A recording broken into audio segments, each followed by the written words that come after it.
Ladies and gentlemen, welcome to the Bexhill-on-Sea Town Council Finance and Audit Committee. It is the Wednesday the 9th of April at 6 p.m. and we will start the proceedings with public participation. I can see there's two members of the public with us today. Are either one of you wishing to speak this evening? Yes, please. Okay, now's your chance to pop up. If you can make your way to the microphone there. Am I in the right place? That's it, that's fine. That's fine. Yeah, good evening everybody. My name is Christine Nee and I am the secretary of the club and a trustee of this club. We put in an application to the town council to help us with the funds for the cladding of the building, which I think you all saw, so I won't go into the detail again. But at the last meeting, you asked us to reapply because you had a lot of queries. So I'd like to address those queries, please. First of all, somebody mentioned that it might be a conflict of interests, that you meet here, and if you give us a grant, it could be seen as a conflict of interest. I can't address that one. I don't think it's a conflict of interest. You pay a higher fee like anybody else, as does the Labour Party or the Reform Party or the Buddhists or anybody else who it's a commercial transaction. The second one was that somebody felt they wanted a guarantee from an engineer that the cladding would actually solve the problem. You're not going to get a guarantee. Nobody's going to guarantee it. It's the best case scenario. It's the way forward from advice we've had from contractors, from engineers, and from members of the public. Just to clarify for anyone who didn't understand, there is a gap between the cladding and the wall. The cladding is put on battens and allows the air to flow behind the cladding, which will allow the walls to dry out, and the cladding itself will stop them from taking on any more damp. It's fibercrete material, so it's fireproof, it's waterproof, and it has a 30-year guarantee, but they say 50 years. As opposed to painting every 3 or 4 years at a cost of $12,000 this year, goodness knows what in the next 3 to 5 years. I think the other query I had came from Councillor Timpe about we do have certain funds in the bank. Sorry. This building was built in 1890. When we first took over on the committee, we had a full building survey done, and there is a great deal of work to bring it up to spec. So we've done the windows, we've done the electrical reticulation, we're now dealing with the damp, we've done the damp proofing downstairs, tanking, we're doing the damp proofing up here now. The heating needs to be replaced and the plumbing needs to be replaced. So we do have a ring-fenced amount that came from a bequest, but obviously it doesn't cover everything. So if we can do it bit by bit as we go along, we spend some and we get some grants, that's how we're hoping to do it. I don't know if anybody has any questions, anything I can clarify? Unfortunately, at this particular point, we can't go into dialogue. It's okay. Just literally, you come up, say your piece. Right, okay. What I would say is that on item 7B, we will be discussing the donation grant again. Understood. And therefore we will take into account what you've just Good, said. All right. Well, thank you all for your time. No problem. And you're more than liberty to stay behind and wait till we get to that item as well. I don't think so, thanks. I think we'll leave you to get on with it. Thank you very much. But thank you for your time. Thank you. Thank you.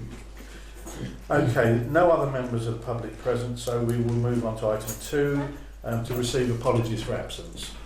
So we've got Councillor Hussain is on holiday, Councillor L is working, and Councillor Winter has another engagement. Okay. And those of you that are in the know there will realise that as Councillor Hussain is on holiday and the chair of this committee, as vice chair, that's why I'm chairing this meeting today. So we will move on to item 3, declarations of interest. Have we got anyone wishing to declare their interest? Member of Audit District Council. And Councillor Tempe. Member of Audit District Council. Anybody else regarding any items on the agenda today? No? Okay. All duly accepted. We move on to item 4, which is Chair's announcements. There has been a lot of news at the moment, and there will be in the next couple of years as the devolution process starts raising its head and the white paper is issued from government. We've got to be prepared for this. and as such, we will go at the end of this meeting into a closed session, and we will give us the ability to discuss the staffing issues and the financial aspects that we could be heading towards as we go into devolution. So that will be a closed session at the end of this meeting. Just thought I'd let you know that before we didn't surprise you at the end of the meeting there. Item 5, minutes, to approve the minutes of the meeting held on the 12th of March. Have I got your authority to sign them off as a true account of that meeting? Yeah. Thank you.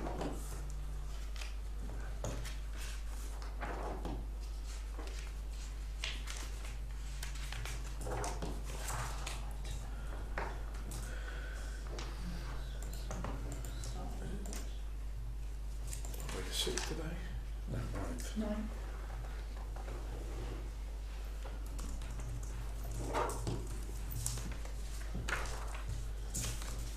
Thank you very much. Okay, moving on now to item 6 on the agenda, governance and accountability. 6A, this is to note that the end of year accounts will be followed along at the next meeting. Next meeting will be held on the 14th of May. Item 6B, to note the annual internal audit is being conducted on the 28th of April. Item 6C, for us to receive the payment listing as of the 31st of March. This is on Appendix B. Anyone wish to speak on Appendix 6C, Appendix B? If it's okay with you, then I shall move on. And Councillor Wilson. Sorry, I just have one question, which is the valuation that we agreed and paid for to WH Derby. When will we be getting sight of that? I'll pass over to the clerk on that one. It's on the second page, 28th of March. We paid for the regalia valuations. I just wondered when we would get sight of that. That'll go to the Engagement and Communications Committee. Okay, thank you. Any other questions? I'll move on then to item 7. This will be covered on Appendix C. This is to consider grants as per the appendix.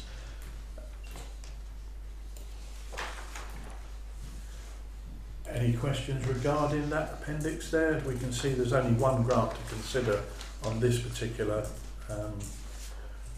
application there. That is from the Action Against Abuse. They are asking for £496.25. They have supplied all the relevant documentation and they fulfil all the requirements of our application process. Councillor Wilson. My only concern is that the words in the Appendix C says, the final sentence, applying for funds to support the work of the volunteers and transport for victims to and from court. Is that not covered under our grants, because isn't that just normal operational costs rather than for a project of some sort?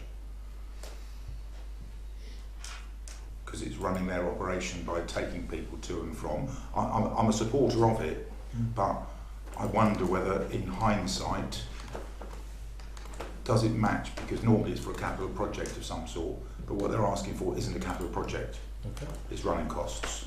Well, it's up to our fellow councillors here today to decide whether that we should uphold that policy that strongly, or whether they wish to look at the cause that the people are representing. To add, it is the time of the year where we do review processes, so we could review that process at the same time if we do this.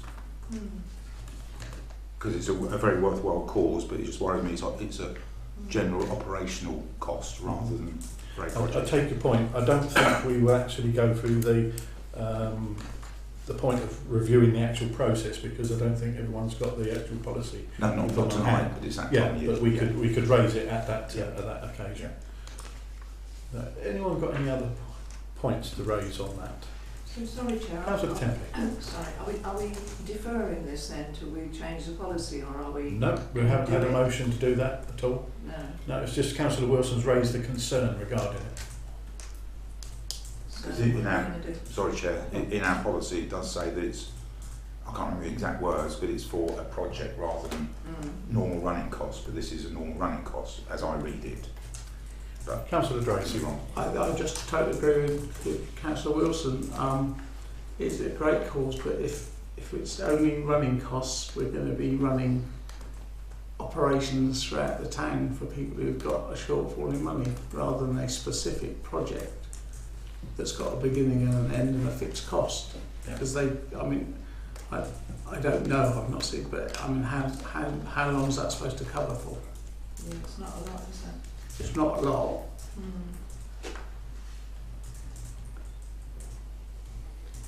Councillor Ruston. I was going to say I'm for it, but as you say, now you've brought that up and I can see it does say, organisation needs to demonstrate they are applying for funds to support a specific project and not supporting day-to-day running costs, as worded in the policy. I'm just concerned that I've raised a number of times about setting a precedent, and there's always something that comes up that we go, oh, it's great, but if we do it once, then we've set that. So, yeah, two minds now. Councillor Templey. Yeah, it would seem from what we're saying that we have to abide by our current policy and not award this. Let me just consult with the clerk to see whether we as a committee have the power to, on an ad hoc basis, override that policy. Yeah, you do, Chair. Yeah, you do. That's why we went through this before, where we were holding them back if they didn't. It's very subjective with running costs, right? So when we look at running costs, we look at paying staff or paying for heating and lighting for a building. This kind of is a very grey area because you're paying for a victim to get a taxi. That's not the running costs of the organisation, that's the purpose they were set up for. Yeah. So we look at that and we go, well, we can't make a judgment call as an officer as to whether that is a running cost or not, because it might not be in some views. So what we've decided in the past is we'll present it to you and then you can make the decision. You're not setting a precedent by making that decision because each grant is looked at in its own right. So it's entirely up to you how you'd like to move that forward. Well, given that explanation, I think we should just go ahead Yeah. and approve it. But can I ask how I haven't seen the separate form, how long is this supposed to cover for? Are they going to be back next month for an additional, the month after, the month after? I mean, how long does £496 go? I think it's one of those occasions where we have to, if we make a decision to say yes, we give the money, and then we find out what happens, whether they come back a month later, Yeah. or 6 months later, or even a year later, Yeah. and then we will sort of ascertain whether their requirements are sort of greater than what they've actually asked for. Yeah. Sorry, Chair, but we have a process, don't we, where we know whether they've applied for Yes. a grant before, so Yeah. it's quite easily identifiable. Yeah. And of course, we don't know what it means by to support the work of the volunteers. That was sorry, through you, Chair. That was just me. That's not what they said. So when I write the report, I summarise what's in the form, and that's why I send you the form. So you read the entire form and just your summary. So that's me summarising. That's not me suggesting it's revenue. It's just a summary of you'll be paying to support what their purpose, not running their building or their staff. Or Councillor Tracy. Just one last thing on that. I mean, at the end of the day, it's a volunteer-run charity. This town relies on volunteers. If we didn't have volunteers, people would be in a very sorry state. So we're not talking about someone who's going to go and waste the money. It will be there for a reason, for a specific charitable reason of helping victims of abuse and crime. So. Okay, so if everyone has debated this, shall I put that to the vote? All those in favour of awarding action against abuse, the amount of £496.25, please raise your hands. That's carried unanimously. Thank you very much.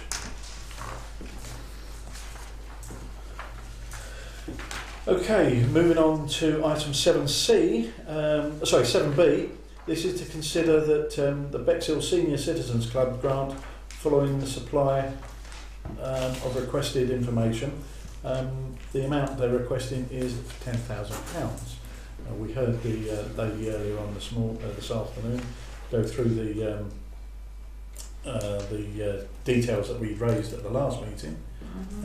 So I'll put that out to the floor if anyone wishes to raise any concerns regarding that. Any questions? Councillor Drayson? Having been the one that raised the conflict of interest last time, and I can see, and from what they said about, it's a commercial relationship we have with them, and it isn't necessarily a conflict of it, and I can see that. I think what I thought last time, and something's happened with another charity I'm involved in, it's more like, I don't want to give you your first 10,000, I'd rather give you your last 10,000. When I know it's an ongoing project that's being delivered, rather than I'll give you the first bit and if nothing happens for 6 months, we might or might not get our money back. So to that end, bearing in mind this place is already surrounded by scaffolding, I think I would favour it now. My concern is the size of the money, the size of the amount, and where it would torpedo our grants money unless we got it from somewhere else possibly. Any other concerns though? Anyone wishes to raise? I'll just ask the clerk there. The amount of 10,000, will we be taking it direct from the grants pot, or will it be able to come from the reserves? Okay, so you set policy to ask people to apply for a grant up to £10,000 at a certain point in the year, and that's what they've done. So you've set that money aside, so that's why you put the grant budget up to 42,000 to allow organisations to apply for up to 10,000. So they've done what you've asked them to do. I think it needs to come from the budget you set. Okay. Any other pointers anyone wishes to raise? Councillor Wilson. It does concern me because, and we shouldn't compare it to the next one we're going to be discussing, but we could be spending greater than 50% of our budget just tonight for next year, and then we'll have 11 months where, and it's due credit to them that they've applied at the right time, and I seem to remember that there was £30,000 for the £10,000 that we were going to give out so that we could give 3 per year. I don't think there was ever any expectation we would give more than one at any time, because there's 3 times when they're asked to apply. So there'll be 10,000 this time and 10,000 at 2 other times, but we're actually considering giving 2 of them, in which case the budget wasn't set correctly in the first place. We should have put more than one lot of 10,000 in if that's what we wanted to do. So that's my concern, that, and it's not down to necessarily the people that are asking for it, and I tend to agree with Councillor Drayson that they've got a crowdfunder out, they want X tens of thousands. Our 10,000 won't get them over the line to finish it, so it will just go into the pot sitting there to just do a little bit more and a little bit more. I'm a little bit uncomfortable with, I don't believe that's what the town council should be doing. They should be paying for a project, but our grants doesn't allow them to apply for more than 10,000 or up to whatever they need, 60, 70,000, whatever it is. So that's my concern, that it will just be adding to the funds that they need to do it all, but it won't actually complete a project. Whereas most of the other things that we consider is for a particular project, like we've done cricket nets, which costs £500, we give them £500, it's one project that we do. This is a part of it, which doesn't cover anywhere in any of our processes. So we've got the ability to say yes or no, but that's my concern, that we're going to be giving away 2 of the 3 10,000s in the first meeting. But as our clerk says, we've asked people to write in, they've written in, we may not get another 10,000 for the rest of the year, and then if we say no to one of these 2, we'll have 20,000 left. So it's a really difficult one because of the timing of start of the year. Councillor Ruston. So again, in 2 minds a little bit with this one, because they applied previously before we was in with this year. I know that we've got, shouldn't even really be looking at it this way, but I do know that we've got money sitting in reserves for something like this. And if there is a concern about wanting to pay the 10,000 to finish a project, is there a way to sort of meet in the middle to say, if you raised whatever the amount, if it's 100 grand, you can prove you've got the 90, we will contribute the 10 at the time it's needed. Just trying to find that middle happy ground, but then I understand that you need funds coming in to carry on running with the project. So yeah, I'm just aware that they did what we asked them to do, and it's on us because we wanted more information. That's right. So Councillor Drayson? I was going to make that same point, because when they applied, we had that money in the old budget. But taking that point, it's like, I know, are we allowed to agree in principle without handing the money over straight away? Are we allowed to agree that we'll give them 10,000, but when they come back in another time and say, right, you know, we've now completed most of it, we now need that 10,000, I don't know. It probably makes very little difference to our finances whether we give it away now or not, interest-wise. I suppose I just talked myself out of my own argument, but I do that quite a lot. Oh dear. Yeah. Councillor Tempe, were you about to say something? Yeah, no, I mean, it was good to hear from Christine that, you know, what they were doing with their monies in the bank account, and that was great. That's all we needed to know. I just wonder what other grants are that they're waiting on. You know, I mean, we're just a small part of the 100 grand, aren't we? But I don't think our policy, does our policy actually say we will only give you X amount if that's the whole amount you want for the project? No. So your argument's a bit falls through the floor. Whoever's arguing. Yeah, I just think that from a perception point of view, I mean, they've done everything we've asked, they've supplied all the information. We have to accept that they can't guarantee, because, you know, who would guarantee that? I don't know. But they've done everything. I'd be inclined to grant it, and I understand what Councillor Wilson is saying about our budget. But if you look at the parameters for setting a grants budget, we're way, I mean, we're hundreds of thousands below what we should be by per capita. So, but that's down to us to review that at some point, isn't it? So I'd be inclined to support it, and that's my view. Okay. Does everybody feel they've had their views heard on this? I will put it to the vote then. All those in favour of awarding the Bexhill Senior Citizens Club the grant £10,000, please raise your hands. Okay. Anybody against? Anybody abstaining? That's carried. Thank you very much. Okay, moving on to item 7C. This is to reconsider the By the Coast grant following a supply of requested information. They are asking for £6,494. Looking through the paperwork, I've noticed that unlike the other organisations, they are a private business and not a community group. And so there's a little bit of a concern regarding that. Anyone else wish to raise anything else or elaborate further on that? it was one of the questions I was going to ask. Yeah, it's a tricky one. I think Councillor Clark would like to explain a little bit more regarding this situation. Yeah, certainly for you, Chair. Yeah, when you talk about the stipulations, this is a stipulation that the organisation is a voluntary run community organisation of the Constitution. So the first application came in and the bank account details had a personal name on the form, but no bank statement was provided. Now a bank statement has been provided, but it's a private business. So again, we didn't take the decision you asked to reconsider it, so we brought it back to you.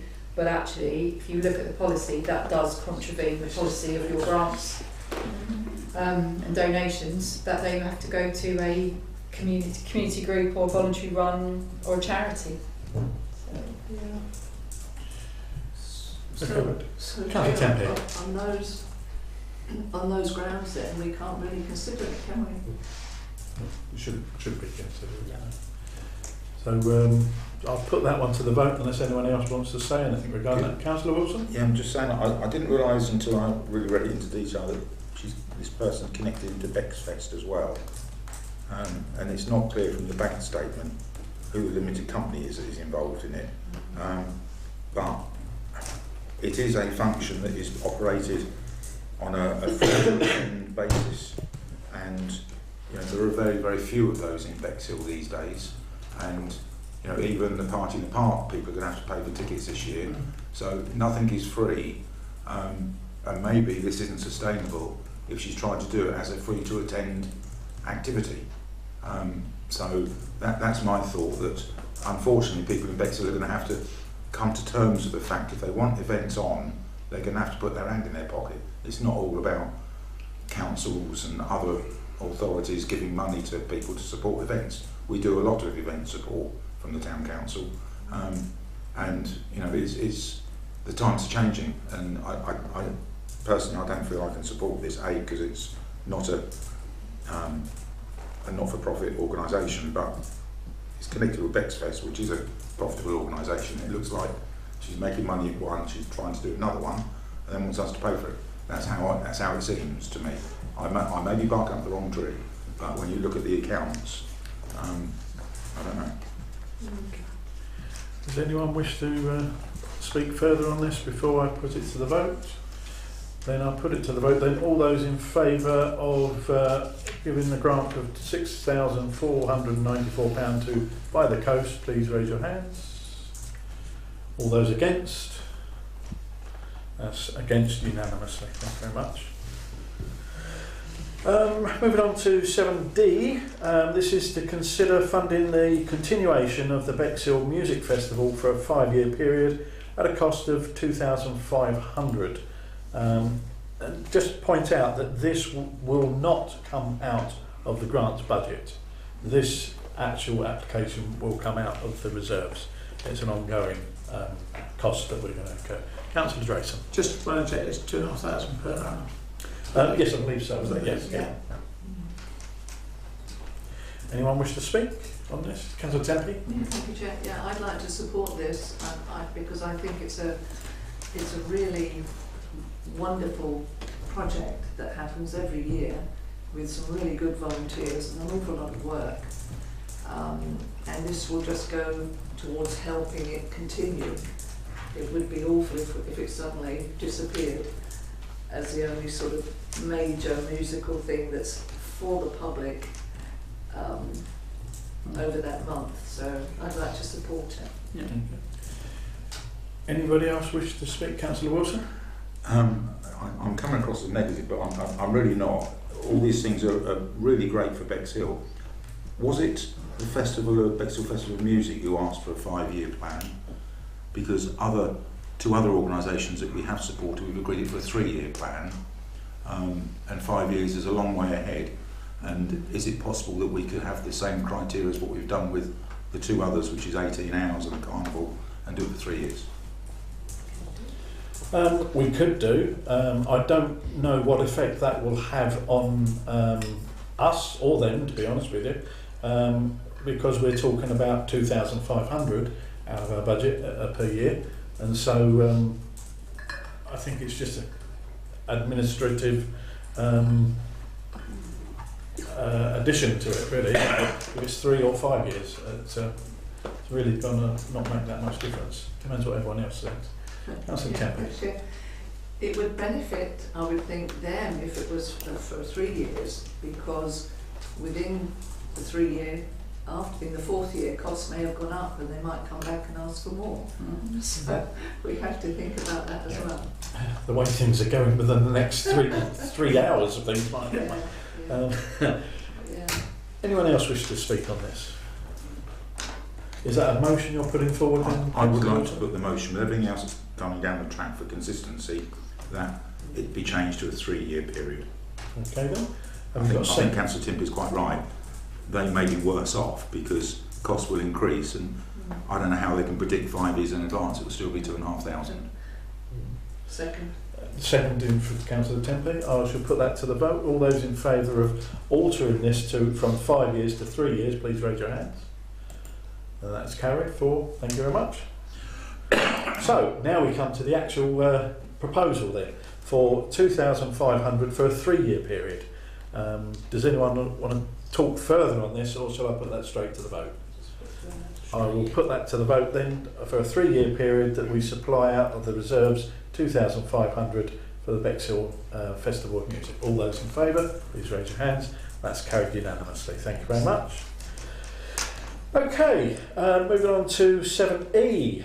This is to approve the allocation of £8,000 to complete essential infrastructure works at the Polegrove. Now, when we talk about at the Polegrove, if you look on Appendix D, you will see the detailed of that particular application.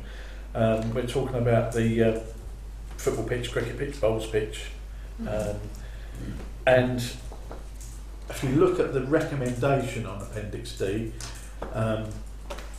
just to make it a little bit clearer on there, this is to ask that the Town Council ring fences 15,000 of the unallocated SIL funds for 2024-25, and there's a couple of words missing, of the £31,333 towards essential repairs at the Polegrove. So this is a first tranche of the 15,000 out of the 31,000. Have I made myself clear? Yeah. Yep, okay. Have we got anyone wishing to say any words on this? I think we can all see it's essential. Councillor Wilson. I'll start. Yes, it's essential repairs. Currently, it's to support local groups, but they're all sporting groups, and there are lots of other sporting groups in Bexhill away from the central part of Bexhill that have facilities that also need attention. And it concerns me that SIL is for exactly this purpose, but I don't think we should be specific that it should be just the Polegrove for the ring fencing of funds. I think it should be for sporting activities within Bexhill. Because if you look at some of the other sites, up in Sidley, there's recreation grounds there where they play football. That needs some attention as well. There's other things around the town that is sport related, and albeit the Polegrove is the centre of sporting excellence in Bexhill, but there are shards of it outside of that. Just point out, but by passing this motion, it doesn't preclude others applying. So we're not denying anyone else the opportunity. But I'm sorry, Chair, it does. It says in here the recommendation to ring fence 31,000 for Polegrove facilities. Yes. Yeah. I'm saying for 15,000. 15,000. 15,000. 15,000 of the Yeah, 31,000. there's some missing words. okay, Yeah. okay.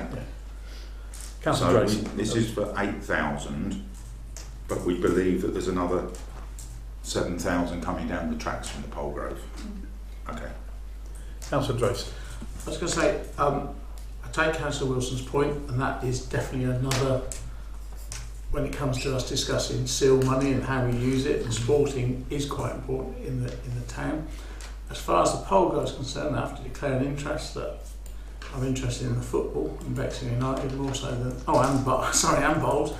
But of course they're all in a process of paying for leases from Rother and to sort out their playing arrangements. But at the end of the day, when there's no football and there's no cricket there, it's the biggest dog walking exercise, a dog walking place in Bexhill. So lots of people use that park for other things than just those, because they all pay to use it. So it's a very important park, and for that bit, and I know there's probably signs that say you shouldn't have dogs in there, but of course it's better there than in Edgerton Park across the road that's full of kids' playground and things. So a lot of people use that park for walking, and I think there is a sign that there's no bikes, but for walking and cycling there. So I think it would be a very good spend. to help towards the repairs there. And I think we've got to realise it's not just for central Bexhill. The whole town uses the Polegrove. Not only the whole town, but when Bexhill United play, they play against other towns. When the cricket club play, they play against other towns. When the bowls club play, they play against other towns. And when they have their open bowls tournament, they play from towns all over the country. And so we have towns possibly from all over the southeast of the country come into the Polegrove, and the current conditions that Rother have left these things in is diabolical.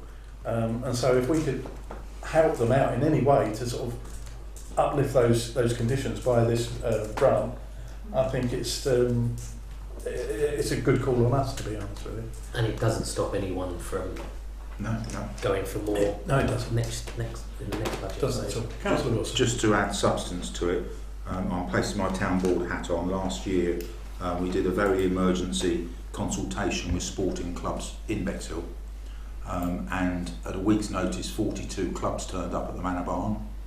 Fundamentally it was around the Polegrove, and the feedback that we got was that somebody somehow somewhere is going to have to spend hundreds of thousands of pounds on re-establishing the ability to operate these clubs structurally. Roofs need replacing, all of the infrastructure around sporting stuff within Bexhill needs a lot of money spent, and that's been fed back into the town board because that was part of their consultation process. And it was, I'm verging on using the word inspirational, that these people turned up at the drop of a hat to explain that some of them are really on the cusp of not surviving. And this is the tip of the iceberg, but it's an iceberg that we can potentially just hold in place and stop melting any longer. But there will be more money that we'll have to find to support them. They have got troubles. Does anyone else wish to discuss this further before I put it to the vote? Then I shall put to the vote the allocation of £8,000 to complete essential infrastructure works at the Polegrove. All those in favour, please raise your hands. And that is carried unanimously. Thank you very much. Okay, we now move on to item 7F. This is to receive the draft policy for allocating SIL funds to community groups. And this is on Appendix E. Does anyone wish to speak on this particular aspect? Councillor Drayson? Just one minor point, and it's on the application process, and it all almost goes back into the grants things as well, about applications will be accepted during specified periods annually. If someone's got a need now, they can't wait 6 months to fit in with our timetable, because that's when we've said we'll do it. So I don't know a better way of phrasing it, but this committee or the council at meeting monthly, so they could consider something monthly, but I know the clerk is issuing to advise me otherwise, Chair. I shall pass over to the clerk. It's not that we change this policy every year, right? One year we say you can do it whenever you like, then people apply whenever they like, and we say you can't keep applying whenever you like because we can't manage our budget. Then we tell people to apply in specific times of the year, and then when they do, we say, we know we've told you that specific time, but we can't give you that money now. So we, as this committee, we have spent a long time going round in circles with the, do you apply in a specific time, or do you just take them ad hoc? Well, not for SIL. No, but it's the same. I We're know, asking for grants. that's the... So you've really got to get your head around, do you want to have people just apply? Because somebody might apply for all your SIL money in month one, and then I know how you normally take your decisions. You are likely, based on previous experience, say no because it's the first month of the year and you want to see what anyone else gets, and then they'll say, but I applied like you asked me to. Yeah. So I think somehow you've got to grasp what your strategy is, whether you do want to just do it ad hoc, or whether you do want to plan out those months of the year so people can plan their projects. I'd expect big amounts of infrastructure planning funding to have a project plan behind them, and they didn't just come up with it last week. They should be giving you a plan that they've been working on for 12 months, going, actually, I don't know, Polegrove, we want to build a new pavilion, we've been working on this plan, this is the infrastructure plan we've got. not that they are, but you know, as an example. So I can't imagine infrastructure plans being come up with a month before. Yeah. But you could. But it's up to you. You know, it's up to you. But just consider that every time we change this, we change it back, and we don't give the people necessarily what we've told them they can have. So we're getting ourselves in a little bit of a tizzy. Well, talking against myself again, like I do. Of course, this isn't specifying that gap, those periods. That is still to be agreed once we've agreed the policy. Correct. So it doesn't, because I'm just dreading it being 3 times a year, because that's big. But monthly would be silly, so somewhere along the line. But this is, the draft policy is okay, yes. And the draft policy will come back to us with those specifications. Yes, if you want me to work out a plan of, I could look at some other councils to see how they might do it if you're not sure how you want to go with the spacing between applications. Councillor Wilson. Why does it say at the very top, CIL funds to community groups? Do we only issue CIL funds to community groups as a town council?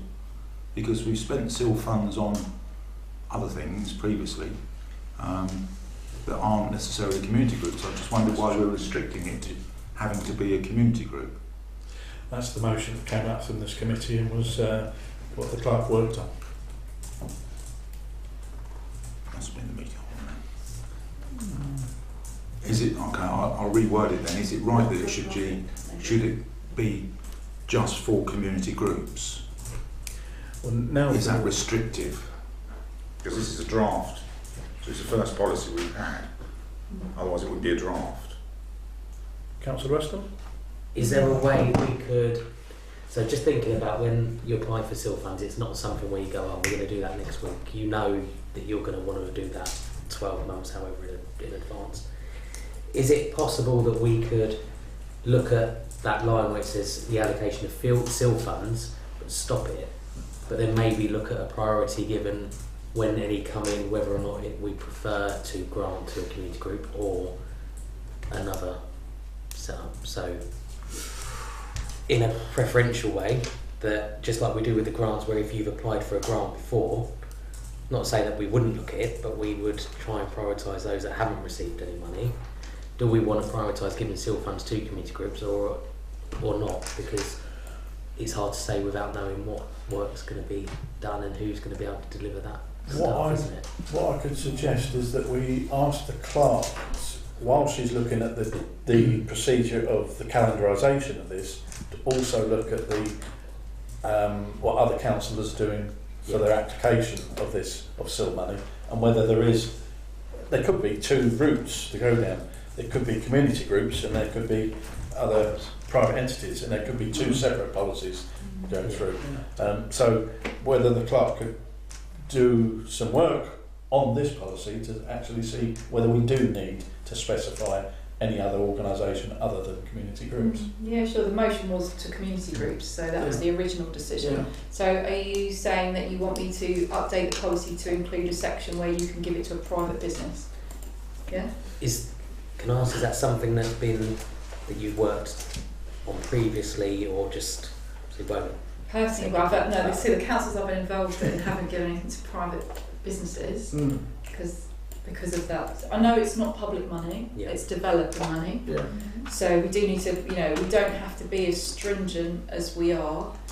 However, giving the money to a private limited company may cause them to make profit from it, which of course can cause some conflict of the morals. It's more about the social value of it, isn't it, rather than but you may find a private company comes to you and says, we're going to build a bypass, could you give us 200 grand towards it? It's really unlikely, isn't it? It's so unlikely that a private company is going to come and ask you for CIL money. CIL money, when you look at the policy and what we said we might fund, roads and transport is East Sussex or Unitary, flood defences, environment agency, so schools, education, we're looking at not-for-profit organisations, charities and community interest companies. But I can look at private enterprise. I think it's one of the things you just don't know what's going to come up. No, we don't know, do we?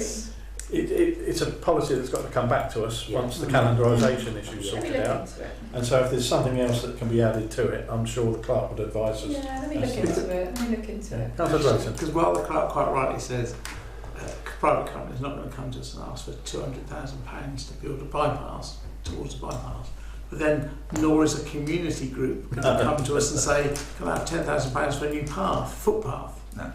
Well, no, because community groups don't build footpaths. But they might do. be. So I've had a school. But they'll probably yeah. get a company to do it. So But you give the money to the school. So Yeah. I've had schools apply for paths or to have paths widened yeah. so that you, because to get into school is difficult, you give the money to the school.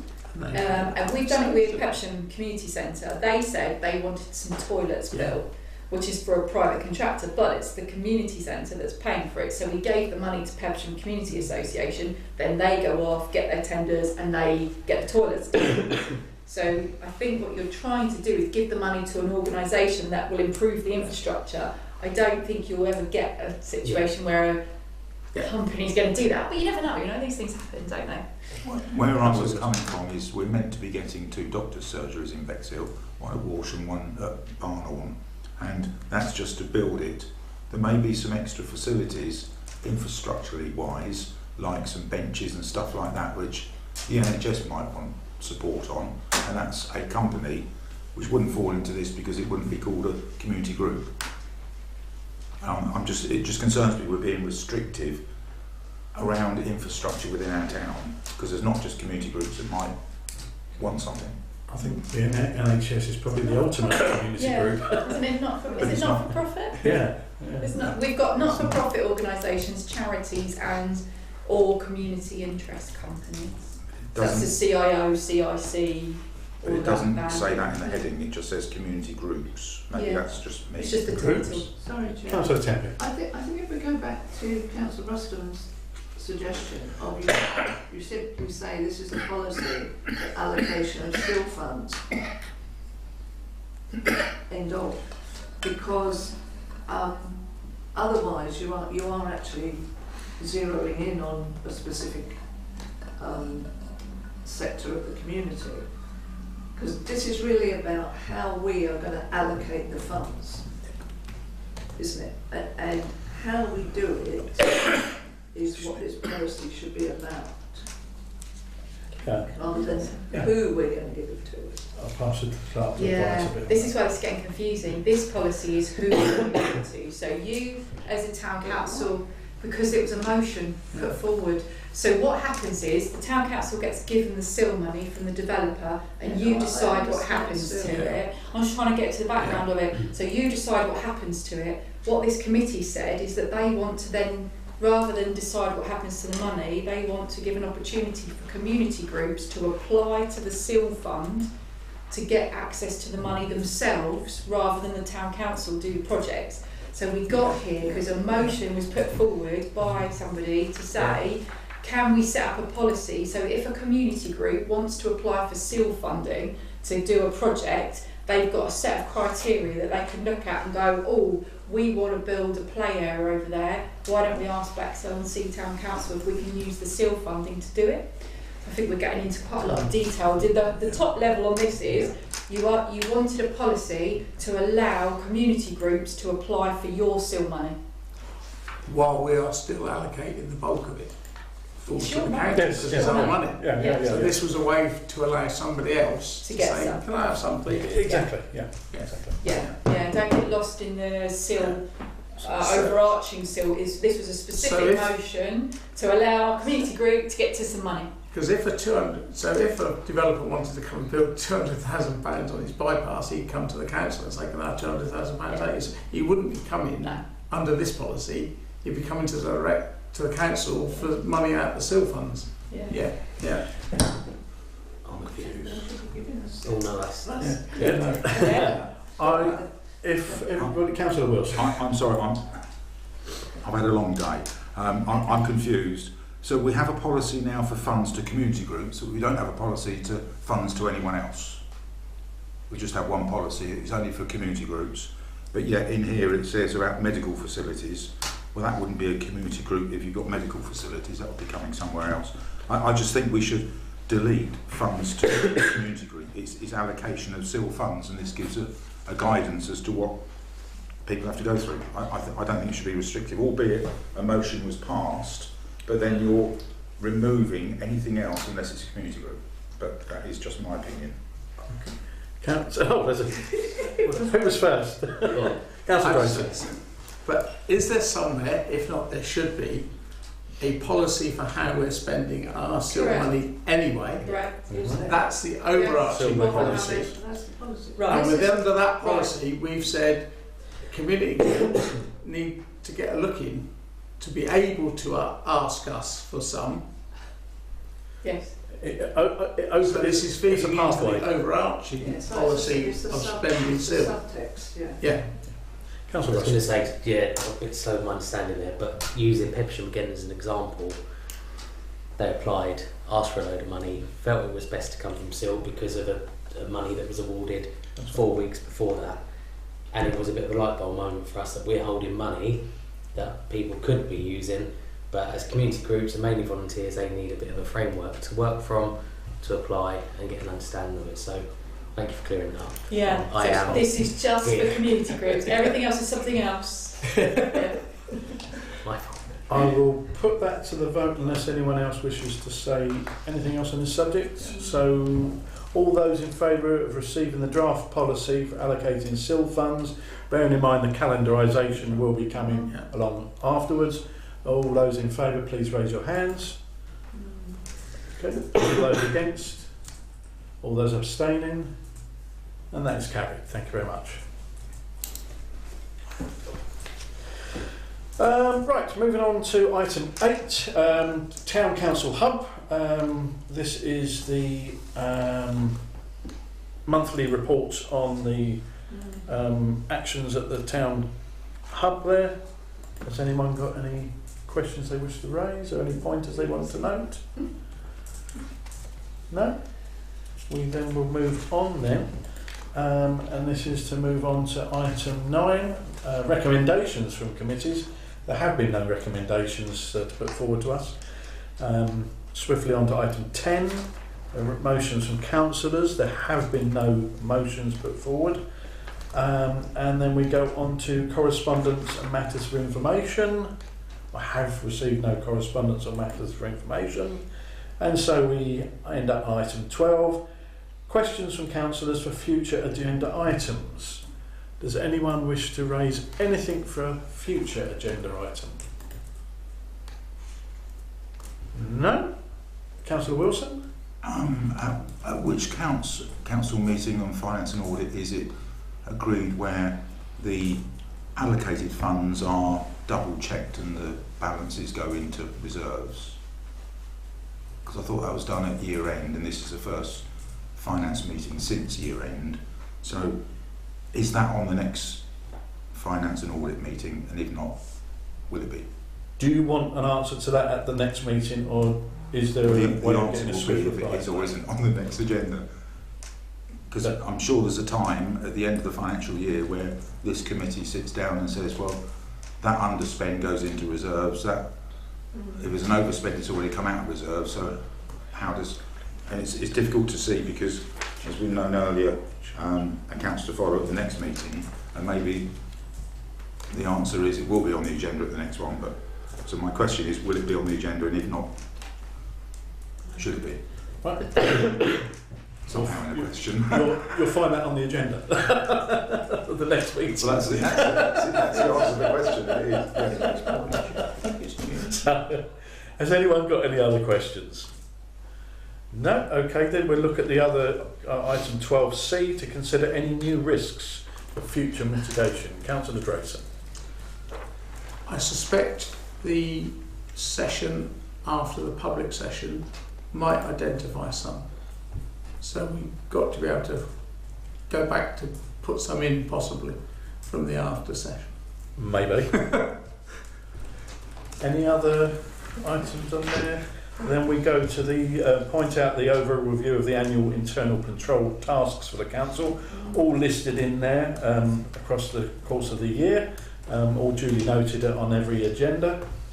and point out that the next meeting will be held on the 14th of May, and all motions must be submitted to for that meeting by the 4th of May. So I will declare this meeting closed, but bear in mind there's a closed session afterwards, so don't go rushing off. Meeting closed. Thank you.